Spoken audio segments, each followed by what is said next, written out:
જય શ્રી કૃષ્ણ મિત્રો, હું આશાબેન પટેલ અમારી ગુજ્જુ લેડીઝ ચેનલમાં તમારું સ્વાગત કરું છું. મિત્રો, હું વેસ્ટમાંથી બેસ્ટ એવો નાસ્તાની રેસીપી લઈને આવી છું. મિત્રો, કાલે નિશાળને જમાડી તો શ્રાવણ મહિના નિમિત્તે તો આ પૂરી થોડી વધી હતી, તો આપણે આને વેસ્ટ કરવાની નથી.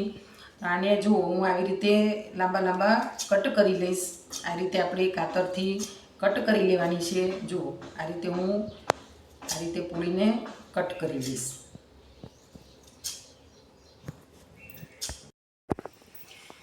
મિત્રો, જો આપણી પૂરી કટ થાય ત્યાં સુધી મેં ચટણી બનાવવા માટે આટલી આંબલી લીધી છે અને આટલું ખજૂર લીધું છે. તો ખજૂરના હું ઠળિયા કાઢી સાફ કરી એને આવી રીતે કટ કરી લઈશ, અને કોઈ ઠળિયો આવશે એની અંદર તો હું એને બહાર કાઢી લઈશ. આવી રીતે આપણે ખજૂરને સાફ કરી લેવાનું છે સરસ રીતે, અને એના આટલા આટલા કટ કરી દેવાના છે. અને પછી ખજૂરને આપણે વોશ કરી નાખીશું. મિત્રો, હવે આ જુઓ ખજૂર મેં એકદમ સાફ કરી અને વોશ કરી લીધું છે. વોશ કરી અને મેં આ આંબલી એની અંદર આ ખજૂર નાખી અને થોડું પાણી લઈશ. પાણી નાખી અને એને ગેસ ઉપર થોડી વાર 2-3 મિનિટ ઉકળવા મૂકી દઈશ. અને આ કુકર લીધું છે. કુકરની અંદર મેં આટલા બટાકા લઈ અને કટકા કરી અને એને પણ વોશ કરી નાખ્યા છે.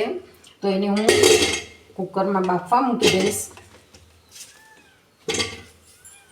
અને થોડું નમક નાખીશ, મીઠું.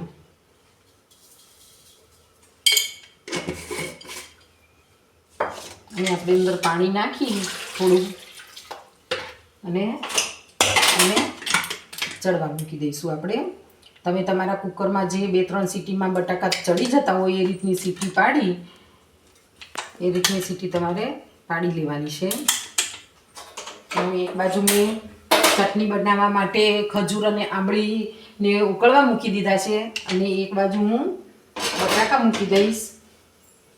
અને જો મિત્રો, હવે આપણી આ ચટણીને આપણે ઉકળવા મૂકી હતી આંબલી અને ખજૂરને, એની અંદર હું થોડું આપણે ઠંડુ પાણી એડ કરી લેવાનું છે.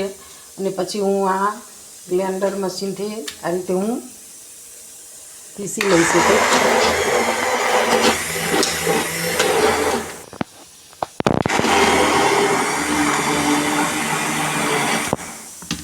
મિત્રો, હવે આપણું જો આ સરસ રીતે ગ્રાઇન્ડ થઈ ગયું છે.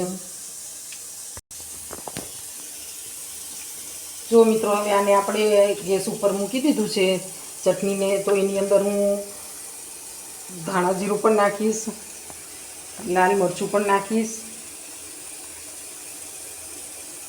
અને થોડું નમક પણ નાખીશ.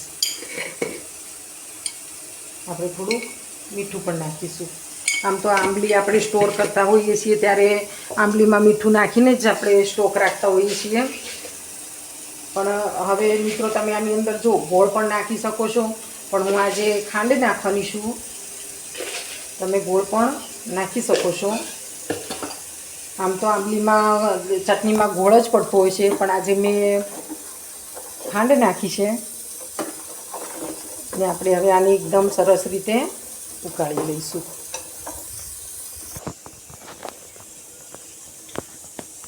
જુઓ મિત્રો, આપણી કેટલી સરસ ચોકલેટી કલરની જુઓ ચટણી બનીને તૈયાર થઈ ગઈ છે. જુઓ કેટલી સરસ. અત્યારે જ આપણને એવું થાય કે લઈને બેસી જઈએ ખાવા.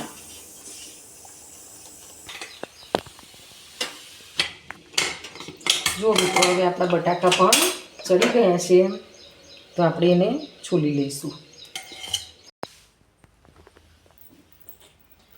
જુઓ મિત્રો, મેં આ હાંડલી લીધી છે. એ હાંડલીને આપણે ગેસ ઉપર મૂકી દઈશું. અને એની અંદર મેં આ 1 ચમચો તેલ લીધું છે. જો આ 1 ચમચો તેલ લીધું છે મેં. હવે આપણે આ બટાકાનો વઘાર કરીશું. પણ આ હાંડલી છે એટલે હાંડલીને થોડી ગરમ થતાં વાર લાગે, એટલે એને આપણે થોડી તેલને ગરમ થવા દઈશું.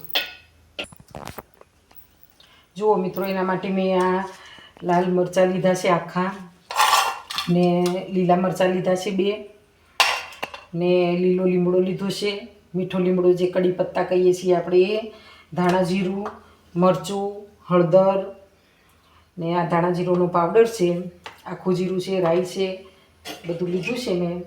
હવે જુઓ મીઠું લીધું છે.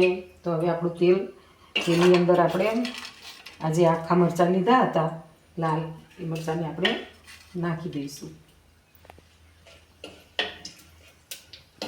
ને આપણે બહુ કાળા નથી થવા દેવાના, પણ નોર્મલી ગરમ થાય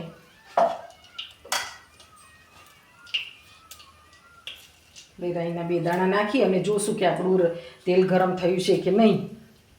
કારણ કે આ હાંડલી છે ને માટીની, એટલે એને ગરમ થતાં થોડી વાર લાગે. હવે આપણું તેલ ગરમ થઈ ગયું છે, તો એની અંદર હું રાઈના દાણા નાખીશ 2-4, જીરું નાખીશ આખું, લીમડાના પાન નાખીશ, લીલું મરચું નાખીશ,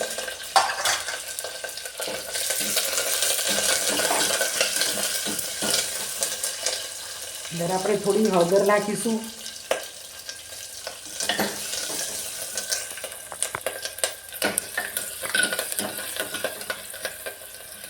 પછી એની અંદર આપણે થોડું પાણી નાખીશું. કેટલું કે આશરે 50 ગ્રામ જેવું પાણી આપણે નાખવાનું છે. ગેસને ધીમો કરી દેવાનો છે થોડો.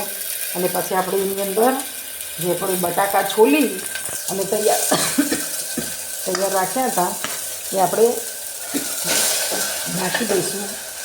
મિત્રો, મને પણ વઘાર એટલો સરસ થયો છે ને કે મને પણ ચડી ગયો વઘાર. વિચાર કરો, એટલો સરસ વઘાર થયો છે. આપણે એની અંદર બધા જ બટાકા નાખી દઈશું.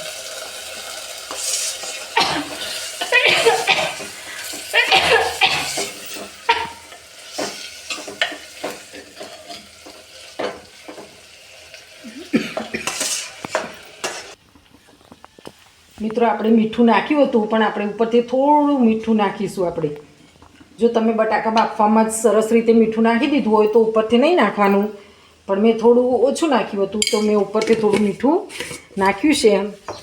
અને હવે હું ધાણા જીરું પાવડર ઉપરથી નાખીશ. પીસેલા ધાણા જીરુંનો પાવડર છે, ને લાલ મરચું પણ થોડું નાખીશ. હવે એને આપણે સરસ રીતે હલાવી લઈશું. હવે આપણે ઉપરથી ધાણા નાખી દઈશું. અને હવે આપણું આ શાક બનીને તૈયાર થઈ ગયું છે. ભાજી આપણી આ તૈયાર થઈ ગઈ છે. જુઓ, એના ઉપર આપણે ધાણા નાખી દઈશું.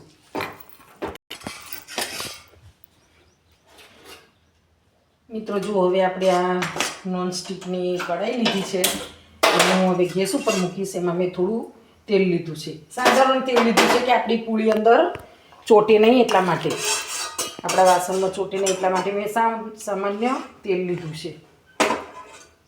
અને આપણી આ જે પૂરીના કટ કરીને રાખ્યા છે પીસ, એને આપણે એની અંદર નાખી દઈશું અને થોડી આપણે એને શેકી લઈશું.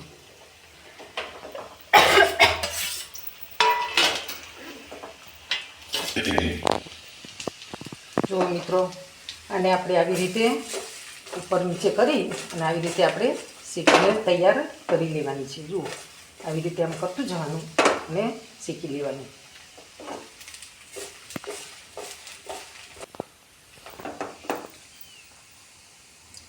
જુઓ મિત્રો, હવે આપણે આ પૂરીમાંથી સુગંધ આવે, મેં 5 થી 7 મિનિટ સુધી આને શેકી.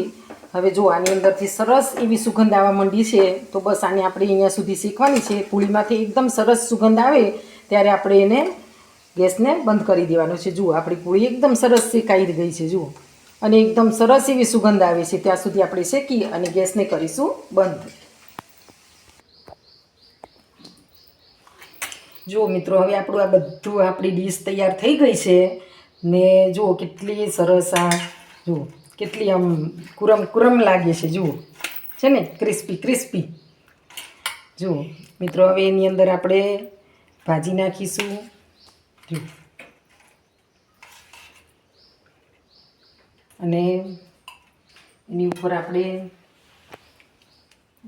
ડુંગળી નાખીશું.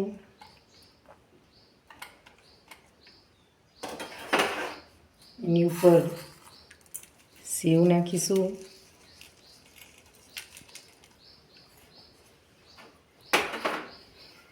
એની ઉપર આપણે ધાણા નાખીશું.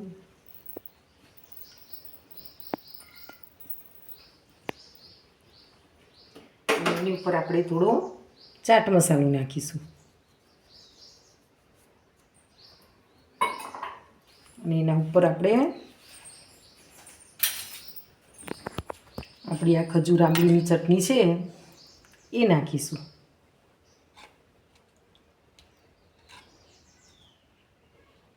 જુઓ મિત્રો, કોઈ કહે કે આપણે આ વેસ્ટ વસ્તુ હતી એમાંથી આપણે બનાવ્યું છે, વેસ્ટમાંથી બેસ્ટ બનાવ્યું છે. જુઓ મિત્રો, કેટલી સરસ આપણી ડીશ બનીને તૈયાર થઈ ગઈ છે. જુઓ, આપણે બને એટલી વાર પણ ના રહી શકીએ.